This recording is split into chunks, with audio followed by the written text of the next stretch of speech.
It seems the gods have ganged up against President William Samoei Ruto. When things were getting thicker and he had been pushed to the wall, he went to Raila Amolo Odinga and they formed a broad-based government.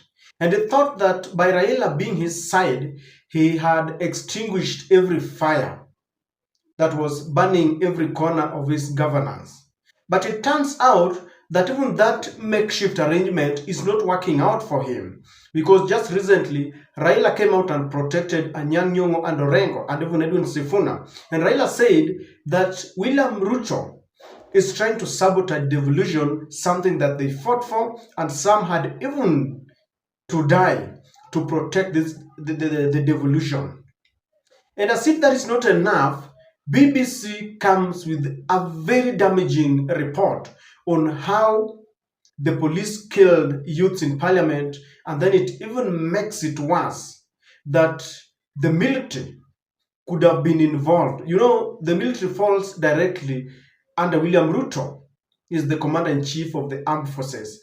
And even before the dust settles, Ruto policemen go to Narok in Angata and they kill 6 people very innocently.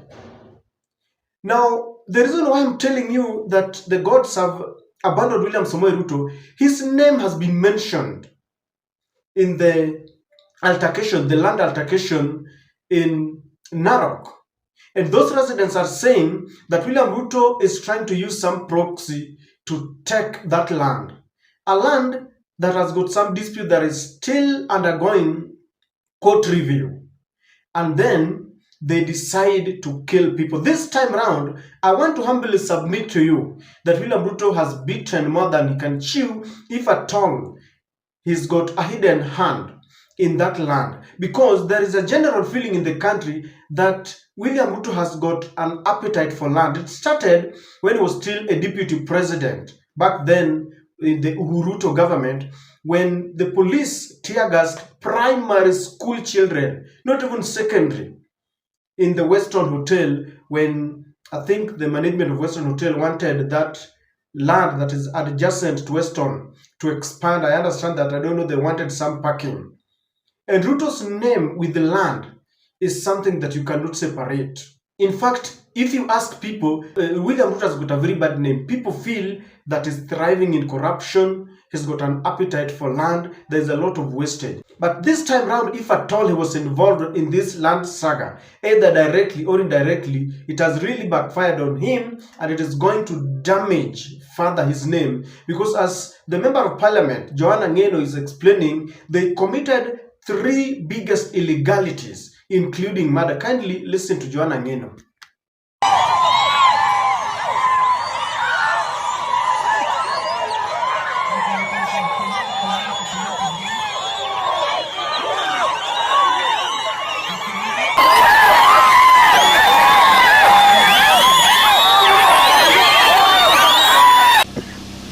And then mambo mingi ilikuja ikafanyika hapo katikati. Nikakutanisha wazee, nikakaa na wazee. We tried to find a solution between the Moyoi and the Angata. And we almost came to an agreement. Then all of a sudden, tukaambiwa consent imetolewa, watu waende wakubaliane hapa chini. Na wakati watu wanangojea kukubaliana mpaka inapitia wapi, then some people wanakuja wanapitisha mpaka hapa. Then we also appealed the consent yenye ilikuwa imetolewa. Na kotini mwenye aisa kunasimamia wakatoa court order ya status quo kwamba hiyo shamba ikae venye iko. So if you can defy a court order and then come and kill, you know, defying a court order would have been a little bit soft, but killing 6 innocent lives and there is a court order barring you from doing anything on this land, that is the biggest crime ever. Na mimi nilikuwa nimesema, I don't know kama watu watakubali, nilikuwa nimesema we IG sijui hatukuandaa kukuona, lakini tumekuona.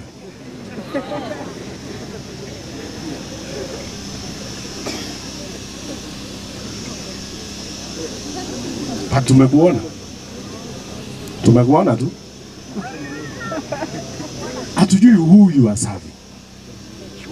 County commissioner jana alikuwa hapa, county commander alikuwa hapa, wakaulizwa na hawa raia, nani aliwaambia nyinyi mtume askari kupiga sisi?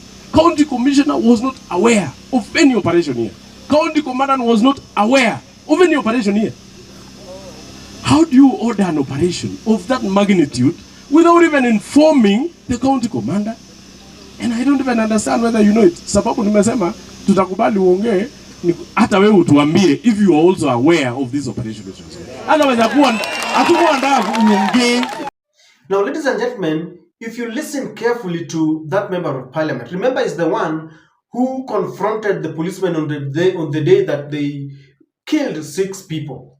Now, Johana Ngeno is saying 3 things that are very serious. In fact, if you ask me, if we were in a serious country, either Douglas Kanja would have resigned as the IG, or these are atrocities that even William Ruto himself should be impeached because he's the commander-in-chief of all the armed forces. If you listen to him carefully, you will realize that, number one, it is very sad that when this was happening, Johana Ngeno is revealing that the county commandant and the county commissioner were not even aware that there was an operation that was to be conducted there. So some orders were given and the county commandant is not aware, the county commissioner is not aware, and that is their area of jurisdiction. And you wonder, what kind of government is William Ruto running? How do you do that? Because when this is happening, the residents will look at the county commandant and the county commissioner and they will be pointing accusing fingers, to them because they are directly responsible, and yet they are not even aware of what is happening. That is very serious. That is a serious crime if you ask me, because whenever such an operation of that magnitude is happening, they should have known. Number 2, there was a court order that was barring them from coming to invade that land. And they acted in defiance. They defied the court order and took the policemen there. Now, this is not the first time that William Ruto is accused of defying court orders. It has been there before. Even when he wanted to take our policemen to Haiti, the court refused. When the Law Society of Kenya and the Kenyan Human Rights Commission went to court to try and challenge the housing levy and even the transition from the NHIF to the Taifa Care, William Ruto went to court and threatened those who went there, said he has a sword to deal with them. He even told judges that he was not going to obey court orders that are trying to stand on his way to achieving his development programs. So Ruto has got a bad name of defying court order. So this time round, they did it again. In other words, according to them, a court order is just a paper. So someone gave orders and that order was going against court order. This is also very serious, because if we are going to live in a nation where we don't obey court orders, then what are we? Are we turning this country into a banana republic? The police is supposed to maintain law and order. In the process of maintaining the law and order, they break the law. Because if we are not going to obey court orders, then what else? And I've always told you in this channel that is how people will lose trust. They will say that even if a court order is given, no one is going to obey, and therefore let us take the law into our hands. If it starts on top, then how do you expect the local mwananchi to obey court orders? Then number 3, ladies and gentlemen, it resulted in murdering not 1, not 2, not 3, but 6 innocent people. Knowing very well that there was a court order, knowing very well that land issues are very emotive, they went ahead. The trigger-happy policemen went ahead and murdered them. You saw the group, the way the group, rose, and at some point they did not even want to listen to Douglas Kanja.